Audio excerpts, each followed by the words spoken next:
Bonjour les parents d'ados et bonjour les ados, je te fais une nouvelle vidéo sur le scooter. Oui, ton ado veut un scooter ou toi tu es obligé d'en acheter un pour qu'il puisse se rendre soit à la ville ou soit aller en cours. Donc, eh bien écoute, cette vidéo est faite pour toi parent, pour toi ado, ça va te donner un petit peu toutes les recommandations, ça va te donner également les dangers. Si tu n'es pas abonné à cette chaîne, eh bien tu cliques en dessous sur s'abonner et si tu veux avoir les notifications, tu cliques sur la petite cloche qui est juste en dessous.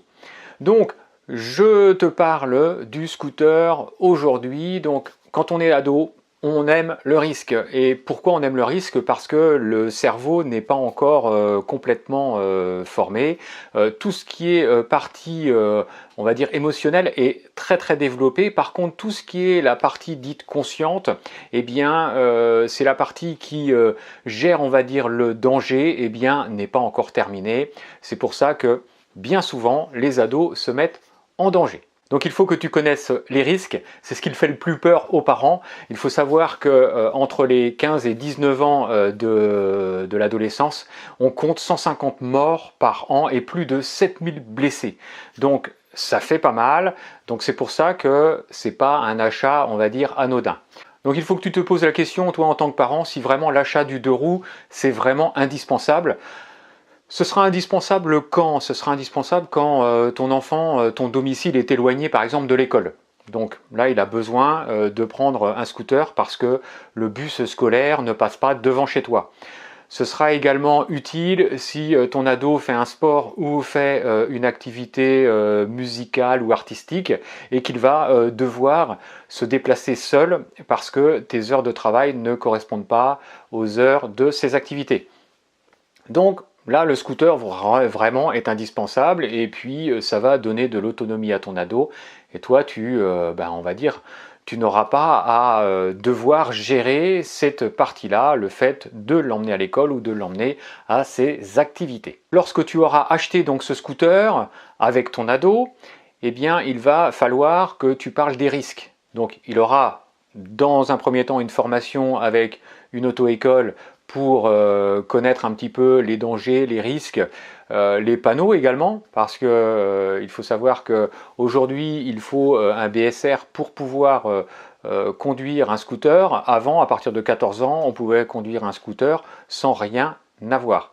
C'est-à-dire qu'on ne connaissait même pas un panneau de signalisation. Donc ce qui est bien, c'est que dès que tu es en voiture avec ton ado, eh bien, regardez les panneaux et lui demander, bah, tiens, est-ce que tu connais ce panneau-là? Qu'est-ce que tu ferais dans ces cas-là? Donc il faut voir avec ton ado, discuter des règles, des risques, de la prudence et également de la confiance que tu vas lui accorder par rapport à son scooter. Tu devras avec lui, on va dire, parler du respect du code de la route. Tu devras également lui dire de bien attacher son casque, parce que si un casque n'est pas attaché, eh bien ça ne sert à rien, parce qu'en cas de chute, le casque vole d'un côté et la tête de l'autre.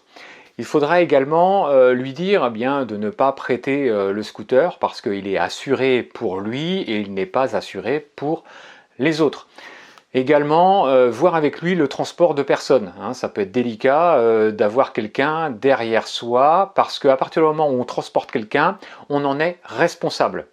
Et également, laisser le scooter en l'état parce que, moi ça me rappelle des choses, hein, quand j'étais ado, on essaye, hein, surtout les garçons, hein, on essaye de trafiquer un petit peu pour qu'il aille un peu plus vite, qu'il fasse un peu plus de bruit.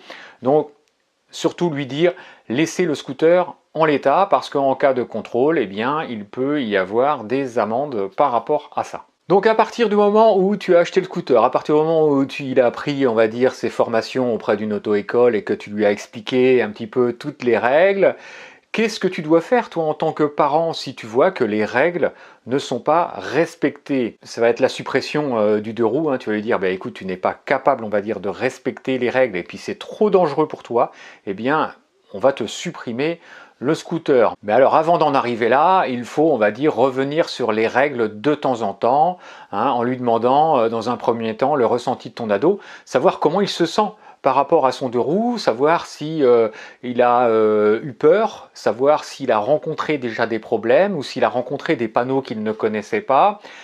Voilà, en discuter avec lui et à chaque fois lui demander si son trajet s'est bien passé. Faire aussi un petit tour hein, de son scooter pour voir eh bien, si les pneus sont en bon état, si il n'a pas de rayures, et ça te permettra de savoir s'il a eu un accident ou pas.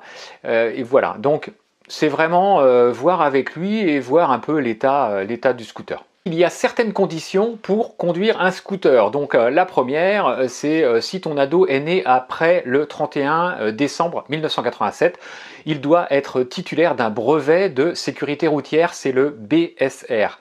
Donc ça comprend quoi? Alors au niveau de l'âge déjà, il faut qu'il ait 14 ans. Il faut qu'il ait une attestation scolaire de sécurité routière niveau 1, c'est la SSR 1, qui est passée en classe de 5e. Et il y a également la SSR 2 qui est passée en classe de 3e. Donc pour passer le BSR, il faut qu'il ait déjà passé ces deux niveaux. Il faut qu'il suive auprès d'une auto-école au moins 5 heures de formation. Ça va lui permettre d'être avec un moniteur qui est spécialisé lui dans la conduite, qui est spécialisé dans le permis moto et qui va lui donner notamment les règles de circulation, les règles du code de la route, mais également le bon positionnement sur le scooter et l'anticipation. Et ça c'est très très bien parce que il faut savoir anticiper beaucoup plus que lorsqu'on est en voiture, parce que quand on est en scooter, eh bien la seule carrosserie qu'on a, eh bien c'est le casque, les gants, et puis sinon voilà, quand on chute, eh bien on chute sur les membres, hein, membres inférieurs. Les membres supérieurs, ça peut être la chute sur le dos, sur le coccyx. Les pieds également, les chevilles peuvent aussi prendre, et c'est vraiment des endroits qui sont vraiment délicats. Donc bien faire attention. Alors tout au long de la conduite également avec ce moniteur moto, eh bien ton ado va savoir bien se positionner au niveau de la chaussée. Hein, parce que quand on a une seule chaussée, bon, ben, c'est facile, mais une fois qu'on en a deux, comment se positionner quand on va passer de la voie de droite à la voie de gauche. Donc le moniteur spécialisé moto va pouvoir lui expliquer tout ça.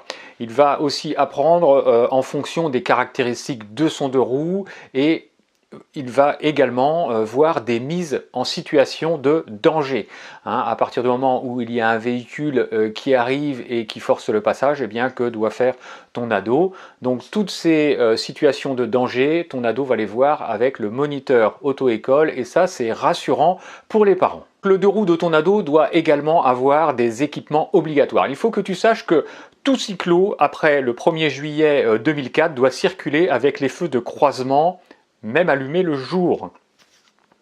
Le casque doit avoir également la norme NF, de préférence un casque intégral. Pourquoi? Parce que si ton ado chute avec un casque dit jet, eh bien c'est le menton et le nez qui prennent le premier et une mâchoire cassée, ça fait très très mal. On appelle ça un trauma facial et c'est très difficile après. Hein. Ça peut être les dents cassées, ça peut être la mâchoire cassée, le nez cassé. Donc ça fait en plus très mal. Donc le casque intégral, c'est on va dire préférable. Le scooter n'a pas besoin de deux rétroviseurs. Le rétroviseur qui est obligatoire, c'est le rétroviseur de gauche. Il doit posséder également un feu rouge à l'arrière et un catadioptre. Un catadioptre, c'est une petite plaque réfléchissante qui réfléchit les feux lorsqu'un véhicule est derrière lui. Ça réfléchit, on va dire, la luminosité et on va dire le conducteur qui se trouve derrière voit bien ton ado sur son scooter. Il faut aussi obligatoirement une plaque d'immatriculation pour pouvoir identifier le véhicule. Et le scooter doit avoir également des dispositifs réfléchissants sur les côtés qui sont bien souvent de couleur orange. Alors je vais te parler maintenant de ce que dit le code de la route. Le code de la route dit que les cyclos sont bridés à 45 km/h, ils ne peuvent pas aller plus vite.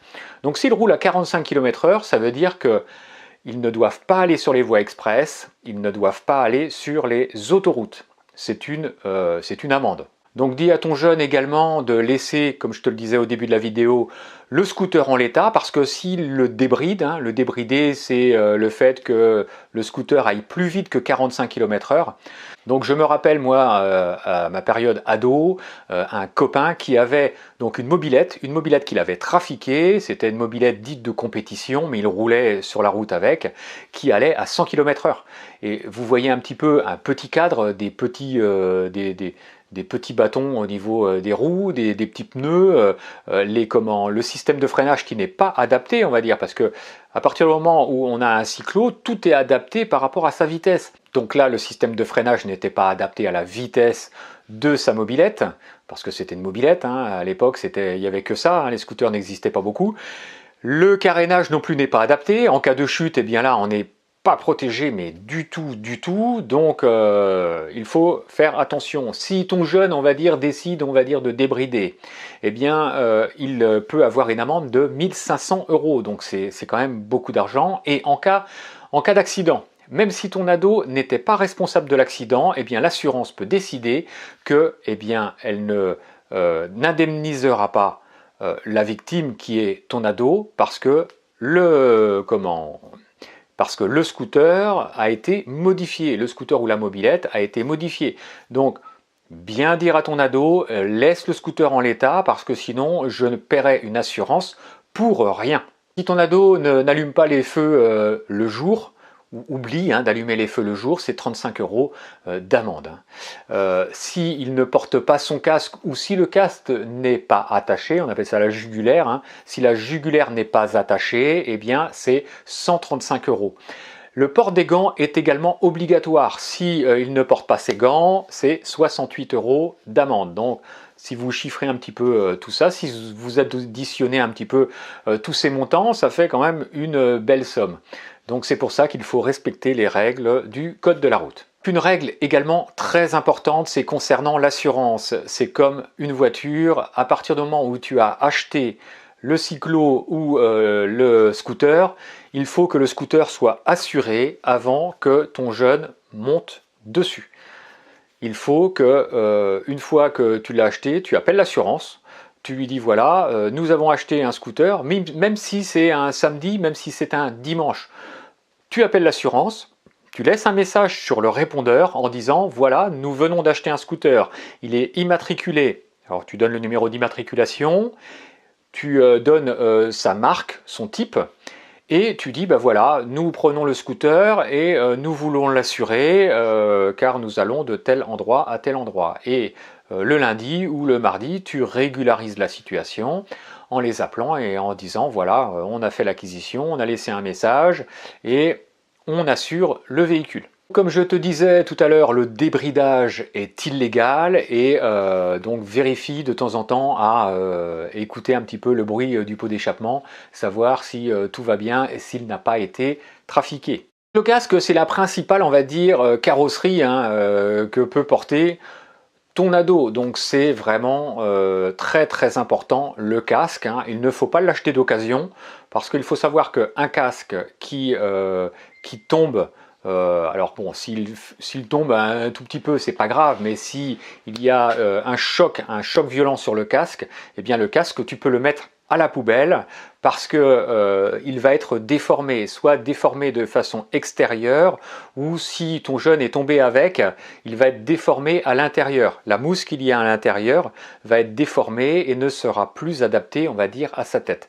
Donc il faut également acheter, et là je viens de le dire, un casque qui est adapté, ni trop grand ni trop petit. Il faut qu'il soit adapté à sa tête. Donc un bon casque, norme NF ou norme CE, et des gants, une bonne paire de gants. Si c'est des gants de laine, ça ne sert strictement à rien. Donc une bonne paire de gants que tu achèteras dans un magasin spécialisé concernant les scooters ou motos. Il existe, tu as dû peut-être déjà en voir, des petites motos qui sont non homologuées pour la route. C'est les pocket bikes, c'est des petites motos cross. Elles sont interdites car elles ne sont pas, on va dire, taillées pour la route. Au niveau du freinage, au niveau de l'éclairage, au niveau de la position dessus, on n'est pas à l'aise du tout. Donc ce ne sont pas des motos qui sont faites pour aller sur la route, donc c'est strictement interdit, et de toute façon l'assurance ne te fera pas un contrat d'assurance pour ces motos. De plus, quand le jeune est dessus, eh bien, on voit très bien qu'ils ne sont pas à l'aise dessus. Au niveau de la conduite, eh bien, c'est pas pratique du tout. Et ce qu'il y a d'important également à comprendre, c'est que le fait qu'elle soit petite, eh bien, ça rend invisible par rapport aux automobilistes. Les automobilistes ne les voient pas et c'est très dangereux, parce que imaginez une personne sur un pocket bike et puis à côté roule un semi-remorque. Eh bien, le semi-remorque ne voit pas du tout la personne qui est sur cette petite moto. Bien souvent, on va vous dire, mais si c'est fait pour, ne vous inquiétez pas, vous pourrez rouler avec, eh bien, vous allez vous faire avoir. Donc surtout, faites très attention à ça, parce que c'est interdit, vous pouvez aller dans un champ avec, il faut que ce soit le vôtre, notamment. Parce que sinon, si vous allez dans le champ de quelqu'un d'autre, eh bien, je pense qu'il ne sera pas content. Donc, si vraiment il a envie de faire ce genre d'activité, il y a des clubs de moto tout-terrain ou motocross. Il souscrira également à une assurance spécifique pour piloter ce genre d'engin. Donc, voilà. Et puis, il sera vraiment encadré. Ça, c'est très important également. Alors il y a une autre solution bien pratique également pour ton ado, c'est que ton ado, à partir de 14 ans, s'il a le BCR, il peut conduire une voiture sans permis. Et là, ça peut être vraiment très bien. J'ai des amis, leur fille a une voiture sans permis, elle a 14 ans et elle va à l'école avec parce que le bus scolaire ne passait pas devant chez eux. En plus, comme tu le sais, on habite en Bretagne, donc il pleut de temps en temps. Donc, entre conduire un scooter sous la pluie et être dans une petite voiture sans permis sous la pluie, eh bien, c'est beaucoup mieux. En plus, elle emmène son petit frère également à l'école et tout se passe bien. Il y a vraiment la sécurité qui est là, il y a les feux, donc c'est vraiment très pratique. Donc, je te ferai une nouvelle vidéo sur la petite voiture sans permis pour les 14 ans et plus. Donc j'espère que cette vidéo t'a plu et tu me mets un pouce en dessous. Donc je te dis à très bientôt, n'hésite pas, abonne-toi à la chaîne et clique sur la petite cloche pour les notifications. Je te dis à bientôt, ciao ciao.